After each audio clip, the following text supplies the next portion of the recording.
Oke, hari ini saya akan membahas pertemuan kita yang pertama yaitu mengenai pengenalan ekonomi teknik. Ya, jadi pada dasarnya kalau kita bedah dari arti katanya ekonomi teknik adalah kita akan membahas keekonomian dari sisi keteknikannya.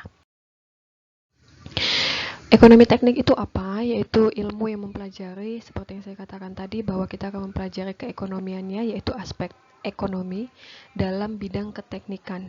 Nah, apa saja yang kita lihat yang akan kita pelajari yaitu pada dasarnya, ekonomi teknik ini mengevaluasi sistematis dari biaya-biaya.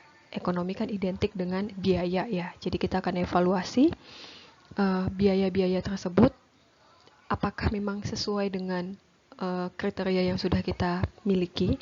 Jadi bisa dibilang kita mengevaluasi biaya-biaya yang sudah ada, apakah itu layak atau tidak dijalankan, serta manfaat dari setiap usulan dari proyek-proyek yang mungkin memang bisa dijalan, proyek-proyek yang mungkin sedang berjalan atau yang bisa jadi mungkin akan berjalan.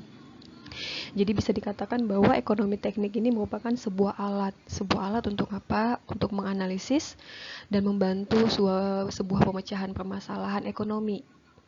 Gitu ya. Jadi kalau ekonomi membicarakan tentang keuangannya, keekonomiannya dari sisi pasar, penerimaan konsumen, sementara dari sisi tekniknya kita akan menggunakan tools ini untuk menganalisa dalam rangka memecahkan sebuah masalah yang berkaitan dengan ekonomi.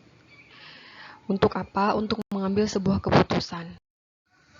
Nah, seperti yang tadi saya katakan, ekonomi teknik ini kan melibatkan tools untuk mengambil sebuah keputusan. Kenapa perlu ada yang namanya mengambil sebuah keputusan? Karena memang pada dasarnya dalam melakukan sebuah kegiatan usaha tidak semua sumber daya itu berlimpah. Jadi karena memang sumber daya yang ada itu sifatnya terbatas, maka kita perlu putuskan sumber daya mana yang akan kita keluarkan dan berapa banyak jumlahnya. Dari penggunaan sumber daya tersebut, otomatis kita akan bisa memperkirakan keuntungan yang akan bisa kita dapatkan itu berapa. Jadi bisa dibilang kenapa kita perlu mengambil keputusan karena memang pada dasarnya sumber daya yang ada di dalam setiap perusahaan ataupun manufaktur itu sifatnya terbatas. Nah, karena memang sumber daya yang terbatas tersebut dan kita memang juga harus mengambil sebuah keputusan untuk menjalankan sebuah kegiatan usaha, maka keputusan yang kita ambil itu harus kita lihat dampaknya jauh ke depan gitu ya, karena memang pada dasarnya future itu kan tidak ada yang bisa mengetahui dengan pasti, sehingga butuh sebuah tools yang bisa kita andalkan yang paling tidak bisa menggambarkan masa depan kita tarik ke masa sekarang.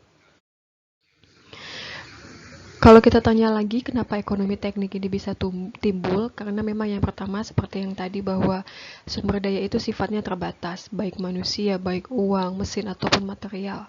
Yang kedua adalah kenapa ekonomi teknik ini bisa muncul, dia juga muncul karena memang pada dasarnya peluang untuk melakukan investasi ataupun peluang untuk melakukan kegiatan usaha yang mendapatkan keuntungan itu sangat banyak. Sehingga kita butuh sebuah alat yang bisa memastikan bahwa ini adalah pilihan yang tepat kita mengambil keputusan untuk melakukan usaha yang seperti A misalnya. Selanjutnya adalah kapan kita akan menggunakannya. Nah, kalau misalnya kita lihat dalam kehidupan sehari-hari gitu, kita biasanya menganalisis ataupun mengevaluasi atau menjatuhkan pilihan terhadap sesuatu karena apa gitu ya. Karena pertama, kalau di bidang usaha kita lihat terlalu banyak alternatif rancangan investasi. Rancangan investasi itu terlalu banyak, ada yang bentuknya saham, ada yang bentuknya deposito, ada yang bentuknya reksadana, atau misalnya obligasi jual beli surat-surat berharga dari pemerintah. Investasi itu kan masih ya beberapa yang saya sebutkan itu kan banyak. Sehingga kita perlu menganalisis gitu loh. Alat bantu untuk analisisnya apa? Yaitu adalah ekonomi teknik. Jadi kita harus menentukan mana yang ingin kita pilih sesuai dengan kemampuan kita. Yang kedua adalah karena begitu banyak alternatif rancangan alternatif, maka perlu ada sebuah alat untuk membuat keputusan investasi mana yang terbaik. Oke, yang ketiga adalah dengan adanya tools ini juga akan membuka kesempatan untuk finansial yang lain bagi pengembangan usaha. Misalnya apakah perlu mau melakukan pinjaman? Kalau mau melakukan pinjaman kita harus perhitungkan kemungkinan kesanggupannya. Kalau kita lihat kan pinjaman ini bergantung dengan tingkat suku bunga. Nah, di dalam ekonomi teknik tingkat suku bunga ini diperhitungkan dalam menghitung biaya pinjaman bahkan balik modalnya. Nah, ini hal yang akan menjadi salah satu keuntungan ketika kita bisa memanfaatkan tools ekonomi teknik ini, gitu ya. Seperti tadi yang kita bahas, ekonomi teknik itu kan diberlakukan karena terlalu banyak alternatif investasi. Sebenarnya investasi itu apa? Kalau gampangnya investasi adalah, bahasa gampangnya kita bilang, kita memiliki sebuah usaha gitu ya, yang akan berjalan terus-menerus, apakah itu pasif atau aktif, untuk mendapatkan keuntungan gitu ya. Pada dasarnya investasi itu ketika kita mendapatkan usaha butuh ada yang namanya pengeluaran ataupun pengorbanan. Pengorbanan dalam bentuk apa? Bisa dalam bentuk uang, bisa dalam bentuk waktu. Untuk apa? Untuk memperoleh sebuah harapan ataupun keuntungan di masa yang akan datang. Unsur investasi itu pada dasarnya ada dua, yaitu resiko dan waktu. Yang namanya investasi tentu saja pasti ada risikonya. Apakah risiko untung, apakah risiko rugi. Contoh investasi di deposito, kemungkinan untungnya ada gitu kan, dan selalu kemungkinan pasti akan bernilai untung, tetapi ada risiko waktunya juga, jadi keuntungan itu akan diperoleh berbanding dengan waktunya. Contoh lagi misalnya saham. Nah, ini paling terlihat resikonya, apakah kemungkinan tiba-tiba minus atau bisa jadi tiba-tiba naik gitu ya. Investasi itu ada beberapa. Yang pertama adalah kalau saya seperti yang saya katakan tadi, saham, obligasi, terus deposito, itu namanya investasi finansial. Ada lagi investasi yang dalam bentuk aset, seperti apa? Pabrik, properti, terus itu tanah, rumah. Nah, peralatan produksi juga termasuk salah satu investasi aset, dalam hal seperti misalnya memang ini salah satu distributor yang memang menyewakan alat, itu jadi termasuk dalam investasi aset. Nah, tadi memang kita membahas tentang pengambilan keputusan investasi. Prinsip-prinsip dalam mengambil keputusan terhadap sebuah investasi yang perlu kita ingat adalah itu dua. Yang pertama, kita membuat sebuah ukuran terhadap investasi itu dalam bentuk nilai waktu dari uang. Kenapa? Karena memang pada dasarnya kan kita melihat jauh ke depan, misalnya 10 tahun ke depan gitu. Nah, itu kita ukur dalam bentuk uang gitu ya. Dilihat dari sisi apa? Lihat dari pergerakan tingkat suku bunganya, lihat dari perubahan tingkat inflasi, dan itu ditakar dalam bentuk uang supaya apa? Supaya terlihat lebih mudah. Jadi kalau misalnya segala sesuatu kita ukur dalam bentuk uang ataupun moneter, maka dia akan terlihat lebih mudah. Oh, ternyata 10 tahun ke depan saya akan dapat balik modal sekian gitu ya, sekian rupiah, bahkan saya ada keuntungan sekian rupiah. Yang kedua, kita juga melihat dari nilai waktu uang tersebut, karena memang prinsipnya adalah uang ini akan mengalami penurunan. Jadi misalnya bayangkan uang tahun 2000 dengan uang di 2021, itu nilainya nggak sama lagi. Kalau pada tahun 2020 nilai uang Rp5.000 itu masih besar, kalau sekarang Rp5.000 ya dapat apa gitu ya. Nah, itu namanya nilai waktu dari uang. Secara umum, pengambilan keputusan itu dilakukan untuk yang pertama, mengenali permasalahannya. Yang kedua, mendefinisikan tujuan kita. Tujuan kita melakukan investasi atau kegiatan usaha itu apa. Yang ketiga, pengambilan keputusan juga dilakukan untuk mengumpulkan data-data yang relevan. Jadi dalam mengambil keputusan, dibutuhkan data-data yang relevan. Yang keempat, pengambilan keputusan juga diperlukan untuk mencari alternatif pemecahan masalah yang layak. Jadi, ketika ada beberapa alternatif pemecahan masalah, maka butuh keputusan mana yang akan kita pilih. Selanjutnya adalah dari setiap alternatif itu otomatis kan ada hasilnya. Contoh, kalian bayangkan kalian ada di posisi bagian keuangan misalnya. Ketika direncanakan akan memilih sebuah proyek, ada proyek A, B, dan C. Oke, proyek A tingkat pengembaliannya sekian, keuntungannya akan diperoleh sekian. Proyek B tingkat pengembalian sekian, keuntungannya diperoleh adalah sekian. Begitu juga dengan proyek C. Nah, kalian harus bisa memperkirakan nih hasil dari setiap alternatif itu mana. Nah, itu yang akan mendukung dan memperkuat keputusan saya bahwa ketika saya memilih proyek A, tingkat pengembalian modalnya sekian lama, misalnya sekian tahun, serta keuntungannya akan diperoleh itu sekian rupiah, gitu ya. Dan otomatis itu namanya memilih alternatif yang terbaik. Nah, Setiap proyek atau investasi itu bisa dilakukan dengan berbagai cara, gitu ya. Investasi itu bisa dilakukan dengan beberapa cara, artinya teknisnya itu banyak. Oleh sebab itu, dibutuhkan juga keputusan yang tepat dalam memilih proses yang akan kita lakukan. Yang kedua, sumber daya yang tersedia itu juga memang sifatnya terbatas. Sehingga investasi yang ada pun otomatis sifatnya terbatas. Sehingga keputusan diperlukan untuk menentukan sumber daya mana yang akan kita porsinya lebih banyak, porsinya lebih sedikit. Yang ketiga adalah karena memang sebegitu banyak alternatif pilihan investasi, kita nggak bisa mengerjakan semuanya, tetapi kita akan memilih mana yang paling menguntungkan. Dalam kegiatan ekonomi teknik, pengambilan keputusan itu yang pertama yang akan kita pelajari yaitu membandingkan alternatif-alternatif. Jadi dari sekian banyak alternatif proyek, kita bandingkan setiap proyek tersebut yang menghasilkan sesuai kriteria tools yang kita pakai, metode yang kita pakai, maka alternatif itulah yang terpilih. Contoh kayak BC ratio, internal rate of return-nya kan, itu salah satu beberapa metode dalam mengambil keputusan untuk membandingkan alternatif-alternatif pilihan proyek. Dari situ akan terpilih mana alternatif yang terbaik, gitu ya, sesuai dengan ketentuan metode yang kita gunakan. Selain itu juga kita bisa mengevaluasi aliran kas atau cash flow-nya, apakah lebih banyak pengeluaran atau lebih banyak pemasukannya. Dan ini nanti akan berkaitan dengan tingkat nilai waktu dari uangnya. Dan yang terakhir, kita akan mempelajari pengambilan keputusan melalui menentukan MARR-nya atau minimum attractive rate of return atau tingkat pengembalian minimumnya. Apakah di metode yang kita gunakan mendekati dengan tingkat suku bunga, apakah kita menentukan MARR-nya ini lebih tinggi dari tingkat suku bunga, gitu ya. Nah, ini ada beberapa kasus saya tunjukkan untuk menentukan kasus kecil lah ya, untuk menunjukkan solusi mana dari setiap permasalahan yang dialami oleh perusahaan yang akan kita pilih. Jadi sedikit gambaran tentang yang namanya alternatif-alternatif pilihan yang banyak serta memecahkan masalah-masalah yang beragam akibat sumber daya yang terbatas di perusahaan.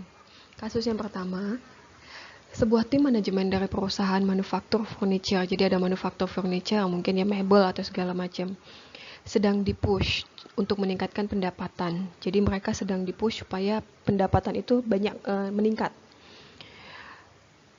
Karena apa? Karena memang pada saat itu kasusnya perusahaan ingin meminjam dari bank untuk membeli mesin. Jadi mereka ada rencana ingin meminjam dari bank untuk beli mesin potong pola yang lebih modern. Nah, salah satu solusi yang terpilih untuk mendapatkan mesin potong ini adalah yang pertama, menjual sisa potongan kayu. Bisa jadi mungkin selama ini perusahaan tidak memfokuskan untuk menjual potongan kayu sisanya. Dan yang kedua, mereka punya pilihan serutannya dijual ke pabrik arang lokal. Pabrik arang yang menjadikan serutan kayu ini sebagai bahan bakar. Gitu ya. Jadi ada dua pilihan yang terpilih, apakah menjual sisa potongan kayu dan serutannya ke pabrik arang lokal. Atau memang saya harus pinjam dari bank untuk mendapatkan mesin potong pola ini. Kalau misalnya dipertanyakan, definisikan kembali permasalahan yang dihadapi. Jadi, dari permasalahan yang ada, kalian formulasikan masalah itu menjadi lebih sederhana. Gitu ya. Setidaknya kembangkan juga satu buah alternatif dari formulasi tersebut.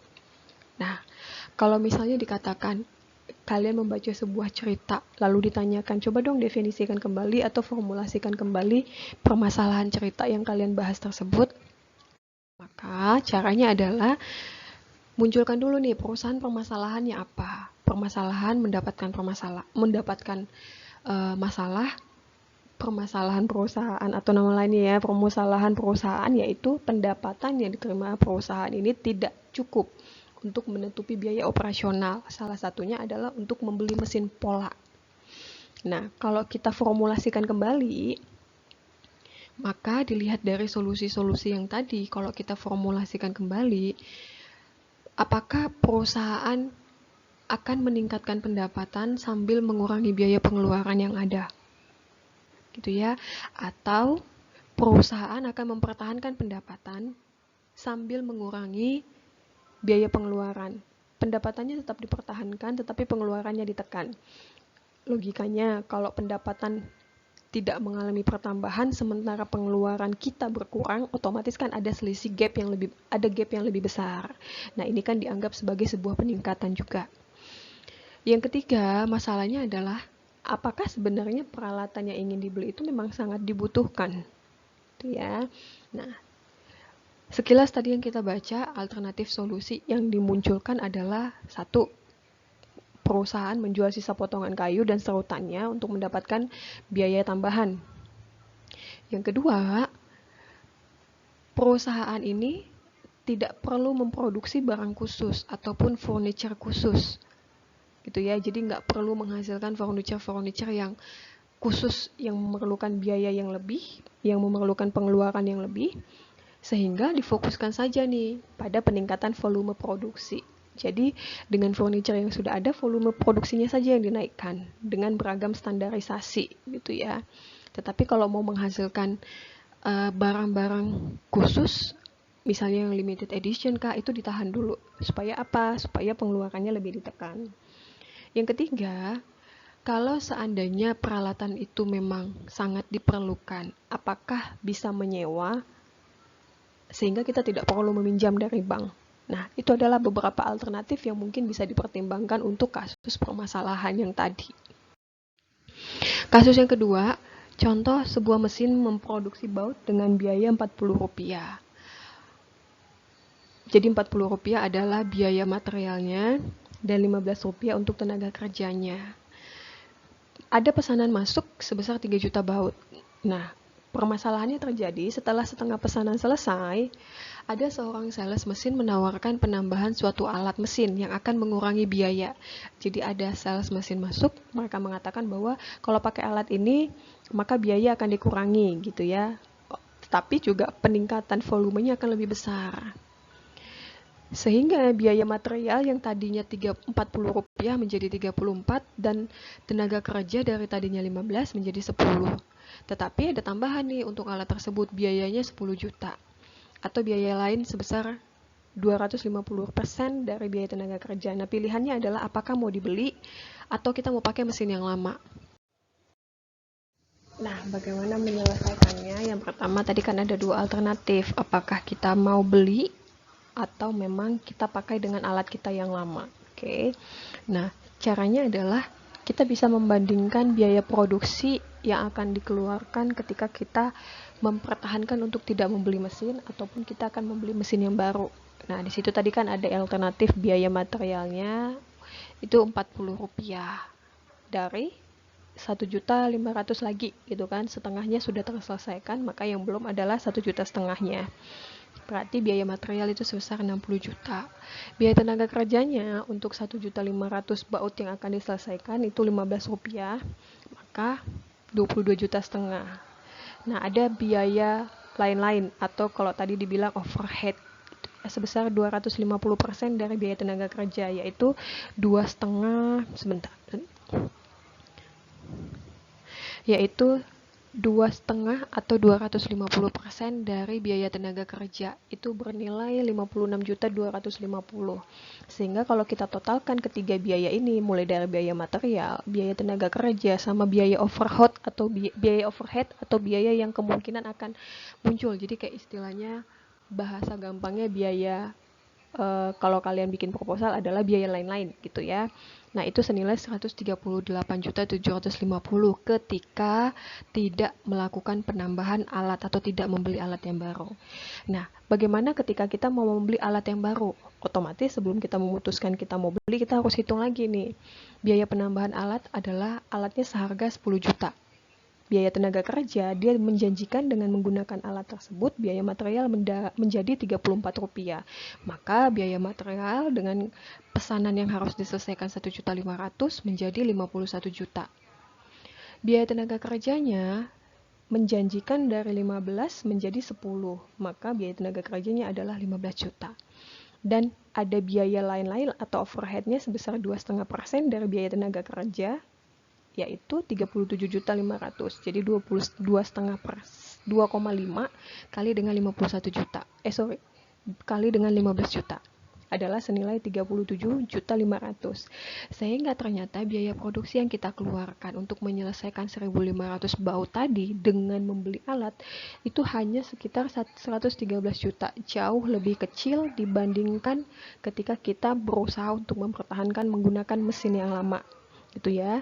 Jadi dari sini bisa kita simpulkan bahwa kita tidak selamanya akan menimbulkan biaya yang besar ketika kita berpikir untuk menambah sebuah aset gitu ya. Terbukti dari sini kalau kita mau menambah aset malah dia akan menurunkan biaya produksi. Bahkan ketika kita tidak berniat menambah aset dengan menambahkan pengeluaran sebesar 10 juta, biaya produksi kita jauh lebih besar gitu. Jadi sekitar ada perbedaan 20 jutaan. Maka alternatif yang dipilih adalah alternatif yang kedua. Sampai di sini dulu pertemuan kita yang pertama. Jadi pada dasarnya, kenapa kita perlu belajar ekonomi teknik? Karena memang pada dasarnya kita perlu mengambil sebuah keputusan. Kenapa kita perlu mengambil keputusan? Karena memang sumber dayanya itu bersifat terbatas, pilihan investasi itu banyak, dan terbuka peluang untuk melakukan tindakan yang lain. Sehingga kita perlu mengambil sebuah keputusan, investasi mana yang akan kita pilih. Oke, saya harap kalian mengerti. Sampai ketemu di pertemuan yang kedua.